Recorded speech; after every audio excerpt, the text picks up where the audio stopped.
I will say, like, my first Elder Scrolls was definitely Skyrim. Mine was Oblivion. Yeah, I tried Oblivion, but I couldn't run on my PC back in the day. So, it is what it is.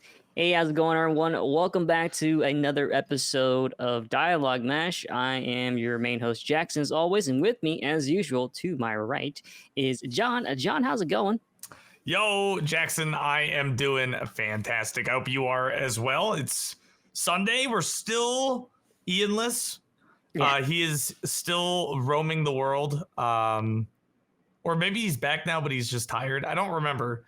But either way, we miss him, but we've done it before without him, and we'll do it again.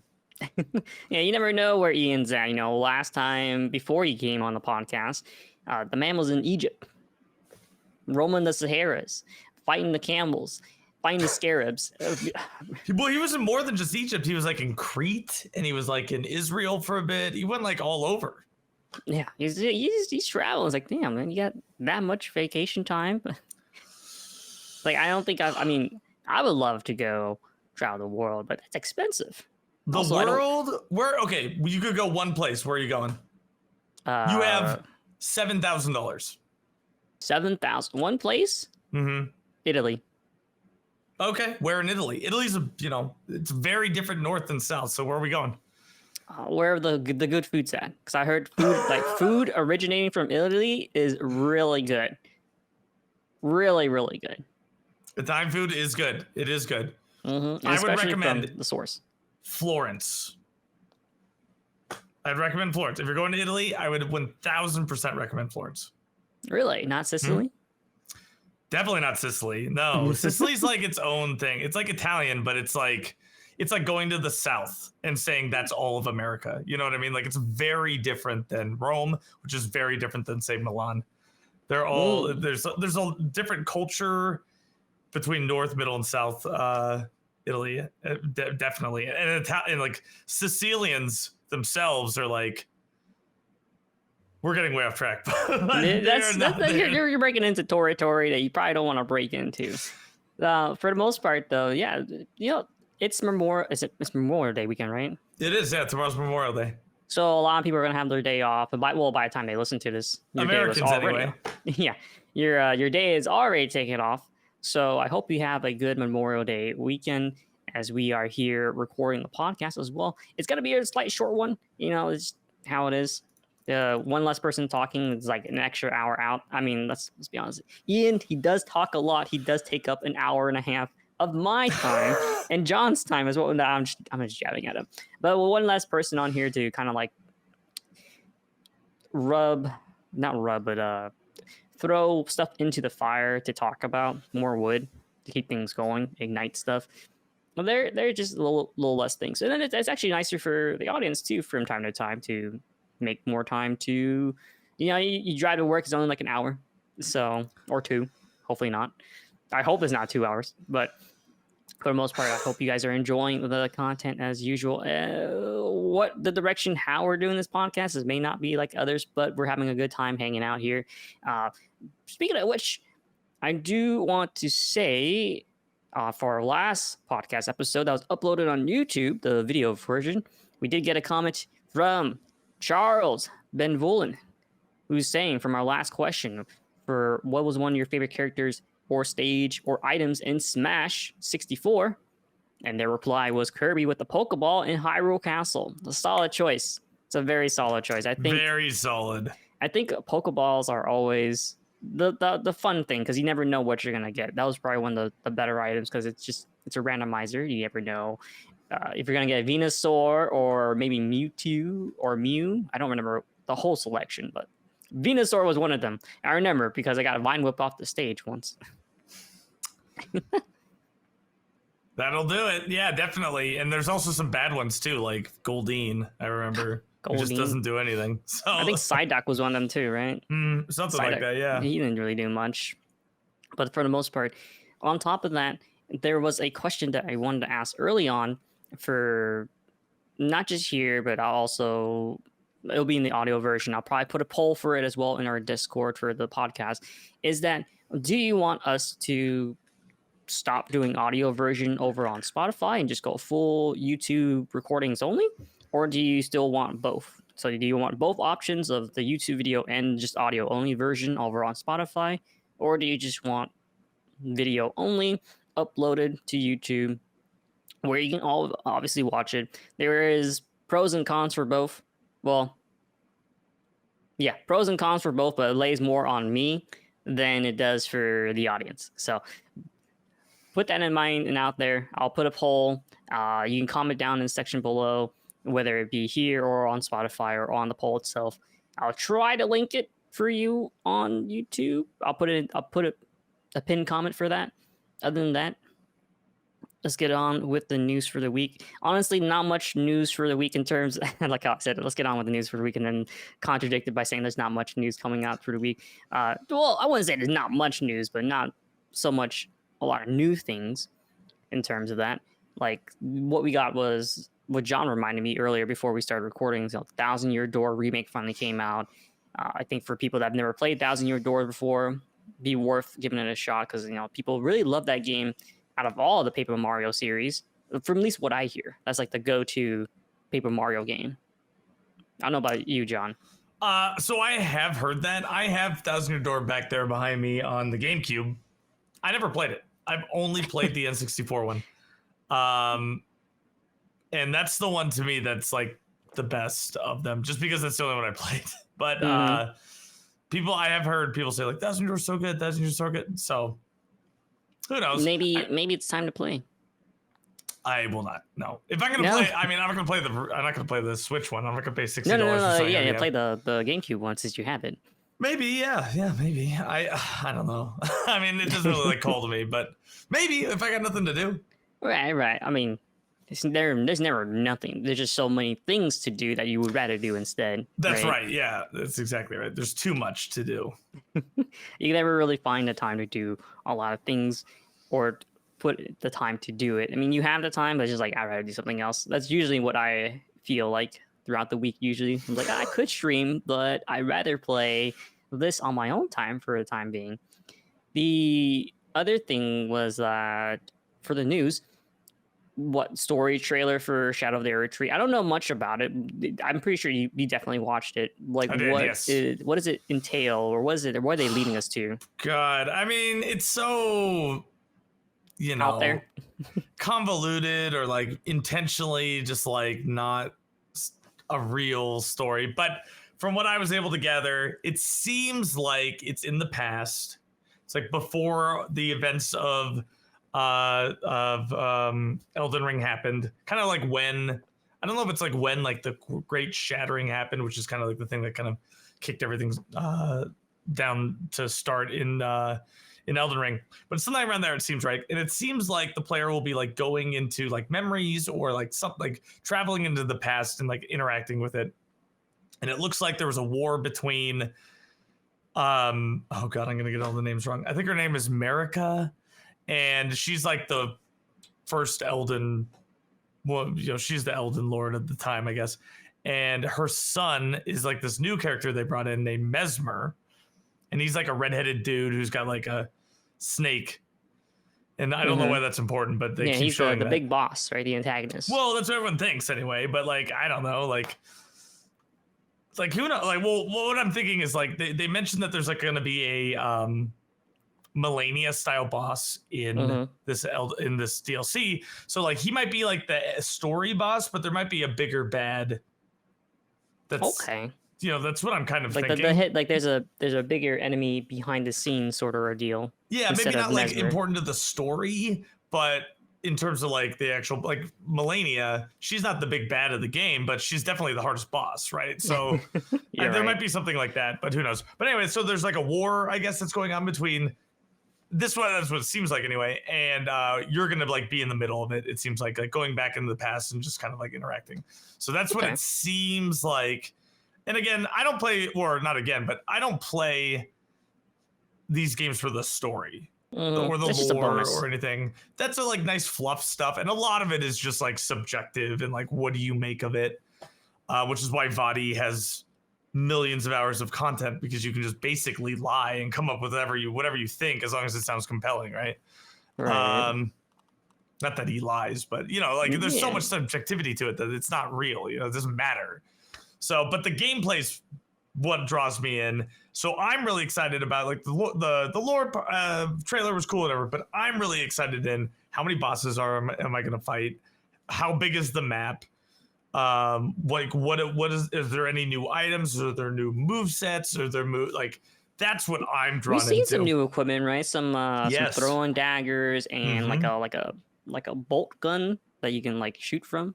Yep, I think exactly. That's pretty cool. Which is kind of a callback to, I think, Demon Souls originally, but it's the Avalon, I think, which is like, what's his name uses it?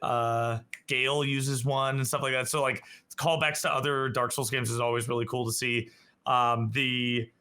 There's like some like fighting move sets. I don't know if you saw that, but like the martial arts, yeah, and stuff like that. Cool, so that man. seems really cool. So I'm all about that. The lore trailer, it's cool to see that stuff, but like I'm really just it's less than a month away now, and like as it gets closer, I'm kind of getting more excited about it, which I shouldn't be, because that's just a good way to like get disappointed. Yeah. Well, I mean, it's just the way it is sometimes. You gotta accept the fact that even if you get hype and then you become it becomes disappointing, it's just how it is.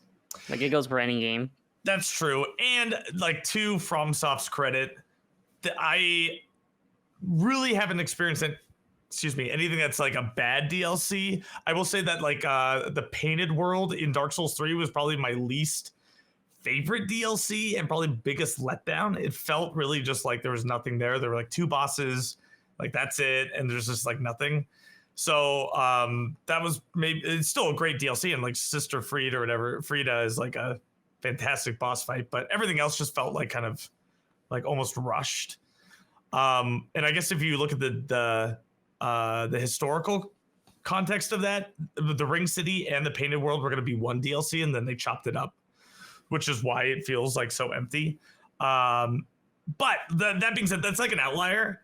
Every other even in Dark Souls 2 DLCs and stuff, it's still some of the best content that they've created of all their games. So I shouldn't be like trepidatious, that's a word, about the release, in that there historically have been like pretty good overall. Yeah, really fun experiences, and maybe some of the most memorable experiences of the Dark Souls games or Souls-like games have been DLC, sans maybe Sekiro, because there's like you just do a boss rush like that was it.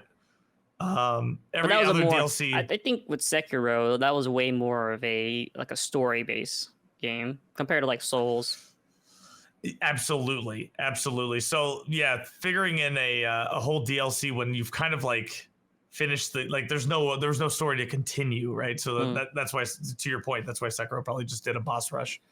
But yeah, so I'm like, again, the trailer came out, whatever about the trailer, I didn't really learn anything about it, but everything else about the game I'm very interested in, really excited about it. Obviously, I think you are too. I think a lot of people are. A lot of like, I would call them casual Souls players, the people who like just picked up Dark Souls for the first time, just picked up Elden Ring, like that was their introductory into Souls gaming and stuff like that, are really excited about it too. It seems like everyone, like new, old, veteran, whatever, everyone's is all in on it. So we'll see. We'll hold our breath and not count our chickens, but maybe like have a 2 month, chickens. 2 months from now. No, less than a month. June 21st. Less than a month. Friday, June 21st. All right. I think at midnight, I want to say like that. So like Thursday night, I'll be up, man. I'll be playing it, because is it like Thursday night for one place, or Thursday night across everyone else's Thursday night, quote, like, oh, it's Eastern's midnight, they're getting it first, and then you got Central Time's gotta wait like an hour, and I then hope not. Stuff like that. Usually, so it says release date June 20th. If it's on Steam, I would probably say like it's gonna all release when it's probably Pacific times, full changeover for the timing. So yep. I would assume it'd be that, or like it'll just be like the same countdown for everyone, like it usually does. So you know what I think it is? because I'm Pacific Coast time. It says comes out June 20th, which is the day before the actual release date. I think it's midnight Eastern, which might be 9 p.m. Pacific. Okay. I have no information other than what I just saw on Steam, but I'm on the West Coast. It's telling me the day before it gets launched, the day before it's supposed to. That to me says midnight release for East Coast or even Japan, and then Yeah, we'll see though as it gets closer. We'll see. Yeah, I've only ever like looked up for release once, and I don't remember it exactly for Steam. So it's always different too. It's based on the publisher, right? Or So for the most part, we'll see when that happens and see how it turns out. From there, other than like Elder Ring, and I already forgot about what I bet. Oh, Thousand Year Door. Thousand Year Door. There was like not much other new news. I guess if you play like mobile Dragon Ball like I do, like the 6th anniversary just started for Dragon Ball Legends, and I will say some of the anniversary units that they're doing for the game, they look very well animated, very cool, very good. Obviously, really hard to pull because you know how gacha games are. But I'll see if I can slip in like a little snippet of it somewhere in the corner of this video or something. It just looks cool. They're well animated, really powerful. I have one of them. Obviously, I saved up a lot of my crystals. I was like, I'm gonna pull for it, and I got one copy. Right, one copy is all I needed. And it's been a great character. It's been a fun time. I've been destroying other people with this specific character. And I have no idea what you're talking about. It's fine. It's fine. Just know it's a mobile game, Dragon Ball Legends 6th anniversary. I hope anyone else that is playing the game is enjoying that, if they are. And if you don't, that's fine. Don't worry about it. For the most part, though, I did want to talk about something that kind of came up with. I was telling John about this.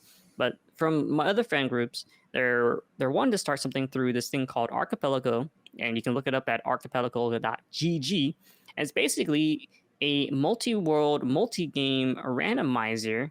So let me give you a example of how that is, because I had to explain this to John a little bit.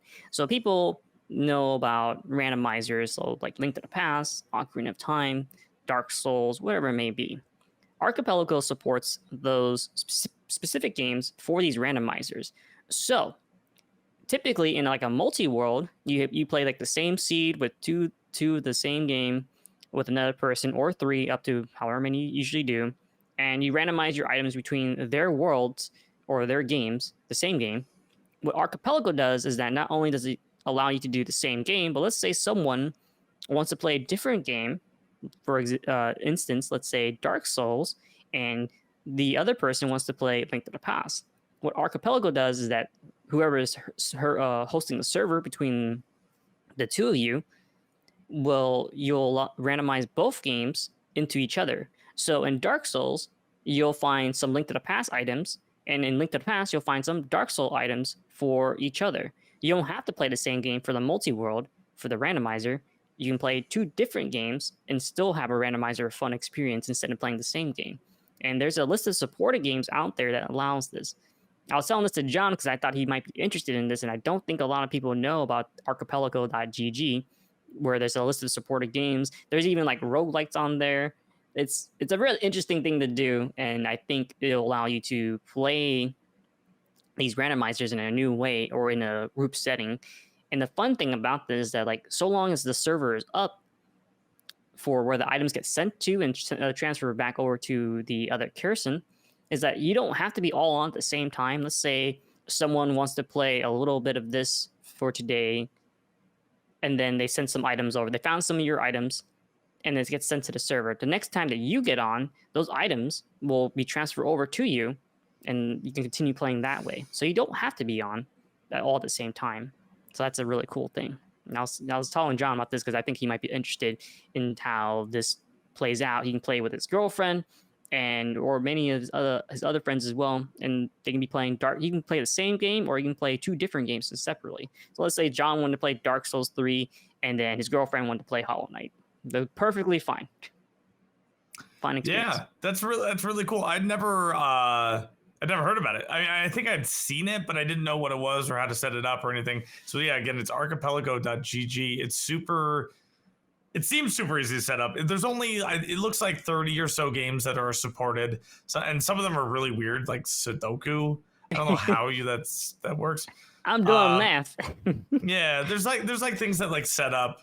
There's things that like, or like you can click within each game and it tells you like what it randomizes and stuff. But there's some pretty, I would say like classic randomized games like Hollow Knight, Link to the Past, Ocarina of Time, Super Mario 64, stuff like that. There's Dark Souls 3 that's supported as well. There's Link's Awakening as well, which is a cool game. So, and I think you can have like, you know, more than just 2 people, right? You can have like as many people as you want and stuff. I think when you saw the main website, sorry to cut you off. Yeah. The main website was like, oh, there's a 13-person multi-world going on right now. yeah, exactly. So, it seems like a really cool thing. Getting people to do it might be the toughest part. You know what I mean? Like, but that's the thing where, like I said, right, where outside of like getting people to do it, if they do it and they still don't have time, you know, eventually they'll come back on. The thing is that they have to come back on, right? Because they might have some of your items. Well, yeah. Hopefully. But for the most part, yeah, I think that'd be a fun experience. I would say maybe not go overboard with like 13 people. Maybe like, you know. 30. You think I have 13 friends? You're crazy. You got 10 right here. Nah. Insert the little SpongeBob. Yeah. I mean, it's possible. I mean, I definitely don't have 13 friends consistently that I talk to. Absolutely but I mean, not. You gotta have a handful at least, right? A handful. Sure. You do. Sure. You have a handful. You guys are just playing Divinity 2 right now. Well, but the I don't think those friends would do randomize. You know what I mean? Like, just because you have people that play video games, it doesn't mean they're interested in randomizers. And on that, like, no, it doesn't mean they're even if they do randomizers, it doesn't mean they're interested in doing one with you. That's a multi-world. So anyway, but that does seem like a really fun idea, and I would like to do that. You know what I would really like to do that in? Like a 24-hour game setting, you know, or 24-hour stream setting or something. You know, it's like take out 6 hours and just like with somebody else or something, and like that seems like it would be fun. So definitely will. Thank you for sharing it with me, and I'm glad we're sharing it with other people because I didn't know at all. Well, it's fun for 6 hours until you're waiting maybe like 1 hour that for a specific item. But if you're playing Dark Souls, you'll never run out of things to go look at. So. We can just go kill a boss or something, yeah. And that's cool. Specifically about Dark Souls 3, you can integrate the automatically equip mod. So I've done that before where like if you pick up an item, it just automatically equips it, even if you don't have the stats for it. But the fun thing about that is like if I'm playing with Jackson and Jackson's playing a totally different game and he finds an item for me, it automatically equips it for me. And so like I can't like plan around it. You know what I mean? Like he's just picking up items, not knowing what they are, and then it's screwing me over. Which is all of a sudden I love that. All of a sudden, like you're butt naked in Dark Souls and you get like a 2-ton armor on you. Exactly. I'm quick rolling and then all of a sudden I'm fat rolling and it's like or it's worse yet, there's times when you can't even roll because it's so heavy and you have no stats. So it's fun. I could see that being really really fun. So yeah. Oh man, just randomly happen. You know, I think if you're ever in a boss fight and I'm like watching you at the same time. You know what? I'm gonna wait for him to be in a boss fight. But is that cheating? Like, shouldn't you not know what I'm doing? No, I mean I can watch what you're doing. It's just like I don't know if I'm gonna get anything specifically for you, but I'm gonna try to see if it screws you over. In a fun way, obviously. But I mean, that's fine. It's fine. I mean, not like I'm not playing the same game, so it should be fine. You know? Yeah. I wouldn't be playing the same game, but I think it'd be hilarious. No, yeah, just send over what's his face? Havel's armor. All of Havel's armor immediately. So really cool thing to see. Hopefully you guys can check that out. Archipelago.gg. I'll try to leave a link down in the description. Maybe, you know how we always pass games together? Maybe you, me, and Ian, we do one? Yeah, sure. I'll probably do Messenger. Is that? Oh, I didn't see that. That's That is on important. there. Yeah. That's cool. Because I know that Ian does a lot of like multi-world stuff already with like Link to the Past specifically, and stuff like that. So he's like familiar with randomizers, and I know that he does them. So I'm not going to speak for him, but maybe he'll be interested in doing that. Maybe we can set some time up on like a Saturday, and maybe we'll live stream it. Yeah, for sure. Definitely try that out. Probably make it the. I don't know if I want to record again next day, but we can use it as an interim if you want to call it that. Mm-hmm. No, yeah. So, perfectly good to go. Yeah, with that in mind, though, I think that's all I wanted to cover in terms of news and not topics, but the topic will be short anyways, because what we're going back to is the retro game of the week, which was Rampage 64 World Tour. I did my homework. John did his homework and I didn't. Well, you distributed it, so you didn't have to do it. But I did distribute. But as far as that though, John, how did you enjoy Rampage 64 in modern day setting, which I know it's gonna be not as entertaining because it's a party game, right? It's a game you play at a sleepover back in like the 90s or the early 2000s. But for the most part, revisiting the game, Rampage World Tour 64, how'd you enjoy it? Yeah. And for context, for people maybe haven't listened or to the last couple of podcasts, that's what Jackson just said. Like the idea that it was a party game meant for sleepovers or played during sleepovers. That's exactly why we like that game was. Well, that's why we're playing it. That was our topic from a couple days ago or a couple recordings ago. And so we all gave each other a party game that we used to play during sleepovers, and Jackson gave World Tour Rampage. And honestly, it is, if you play the first level, you pretty much played the entire game. And like that's fine. But when you're sitting there alone and you're just like, okay, smash another building, okay, eat another thing, okay, there's 3 buttons. C down is kick, A is jump, B is punch. That's it. And then like the directional the stick. R and L don't do anything. Z doesn't do anything. None of the other C buttons do anything. It's very basic. And this is a game that I grew up with. I actually have the cartridge right here. And my 2 brothers and I, we beat that game. We would play. It wasn't just a sleepover game. We would just play, right? And we beat that game as kids. And so I played it a lot growing up, and I remember having a lot of fun. And there's some like interesting aspects to the game. Not mechanically, because like I said, there's about 3 different things. Once you learn that like down and punch when you get on top of a building, that is like the most OP move you can do. It's like the kick is kind of cool when you're on a building because it'll like take out the whole row and like whatever. But the fastest way to knock down buildings is to get on top and just down punch. Because it like, if you punch on the side, eventually you like break the window or whatever, and then like it won't damage the building anymore and you have to move up or down. If you kick, it's kind of the same thing. You'll like take out a whole row of windows, but like again, you have to like move up or down to do more damage to buildings. When you get on top of a building and just punch down, it like just damages the building infinitely. Like you don't have to like move around and like damage different floors or anything. So it knocks down buildings super quick.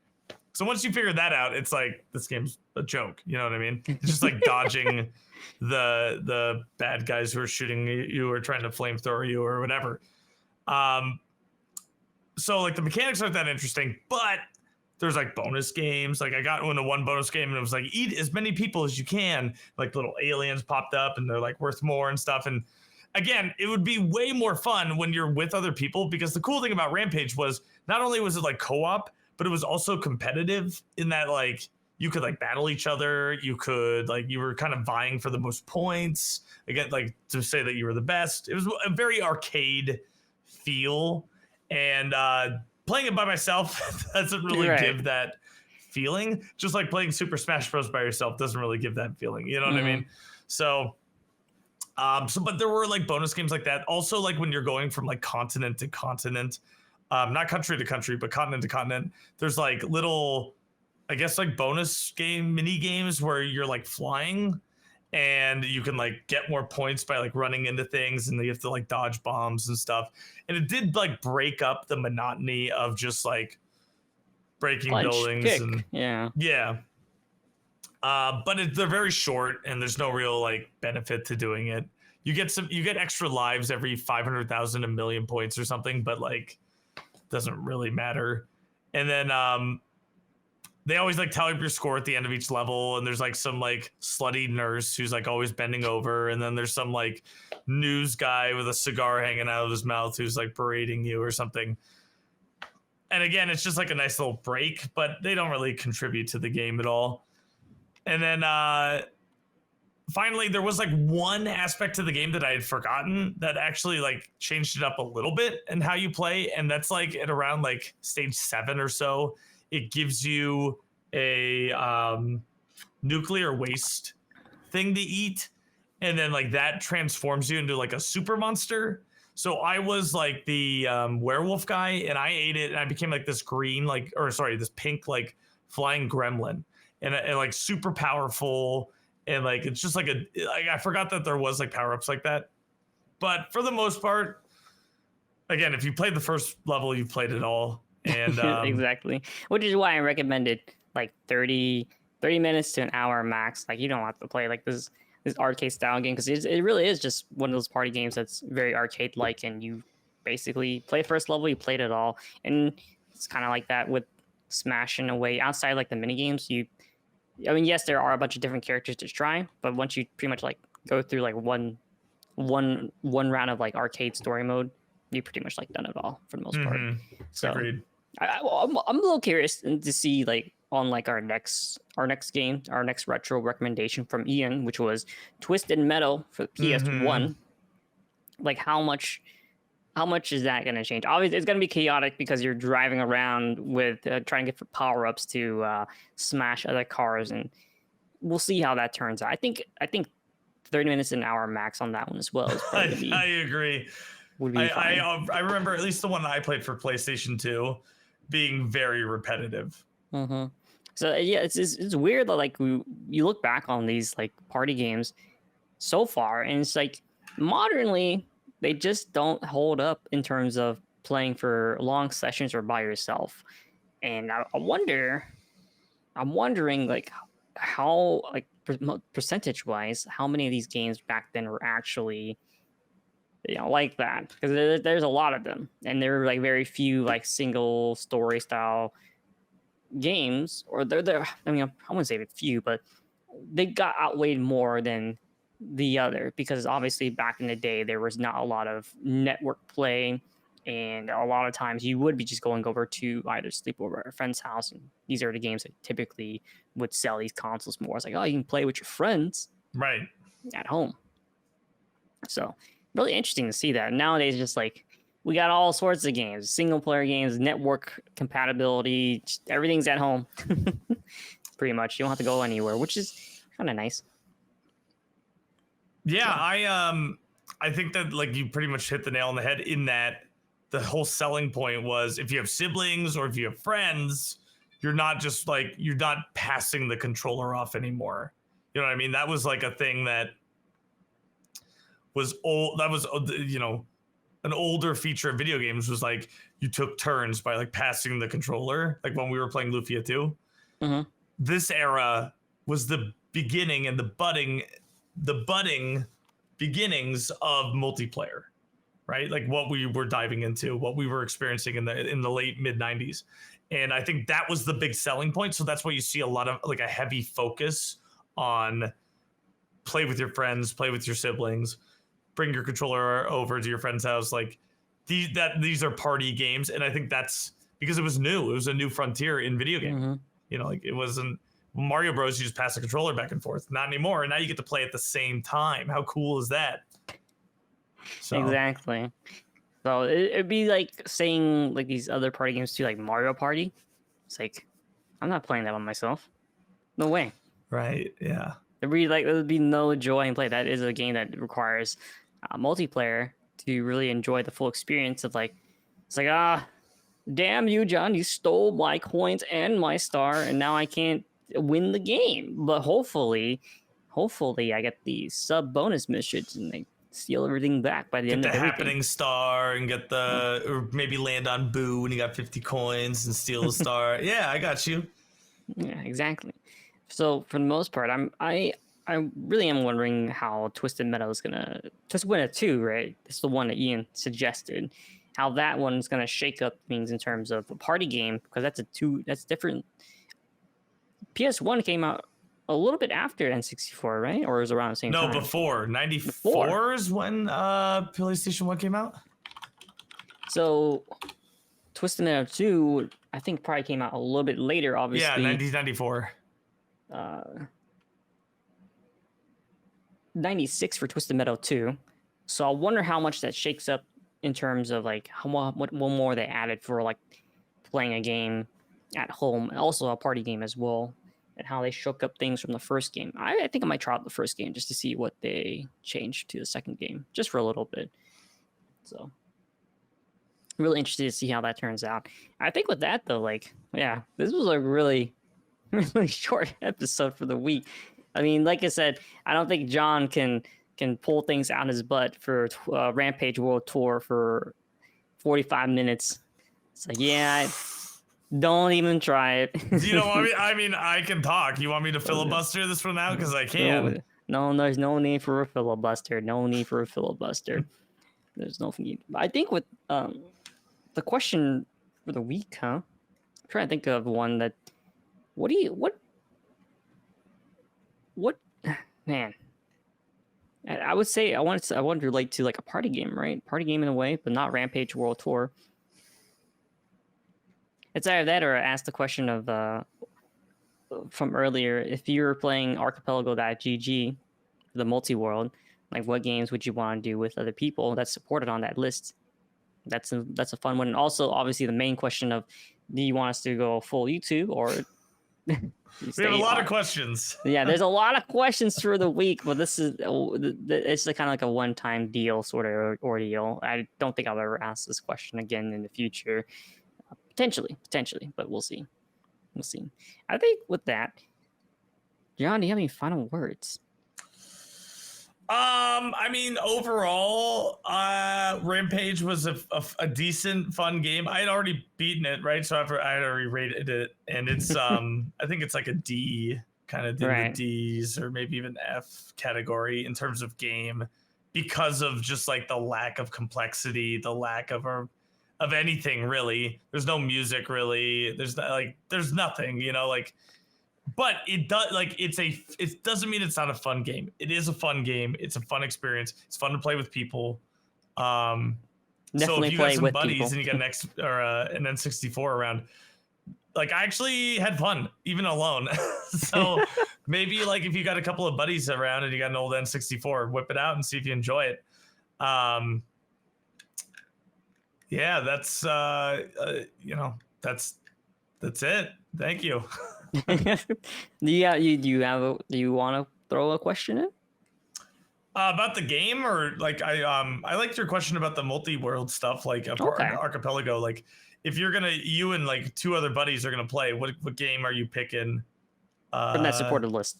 From this supported list. So go to archipelago.gg, click on supported games. It's right there. It's on the front page.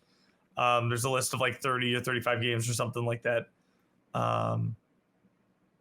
Which game would you choose? For me, I would probably choose Messenger because that's the one I would like to play. Okay, I just got an idea. What if we pick games for each other? Through Archipelago? Yeah, so like I choose you to do Link's Awakening. You choose Ian to do Sudoku. And then Ian choose me to do, I don't know, Kirby's Dream Land or something. You know what I mean? Like instead of us picking our own games. That's potential. Yeah, that has potential. We could let the viewers pick. Oh, hopefully it's a game that I owned. I'm sure we'll figure it out.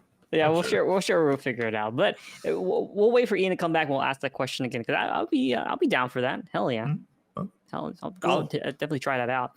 With that in mind, though, this has been Dialogue Mash. I'm your main host, Jackson, and with me as usual, my buddy John to the right and Ian somewhere around the world. And we are signing out.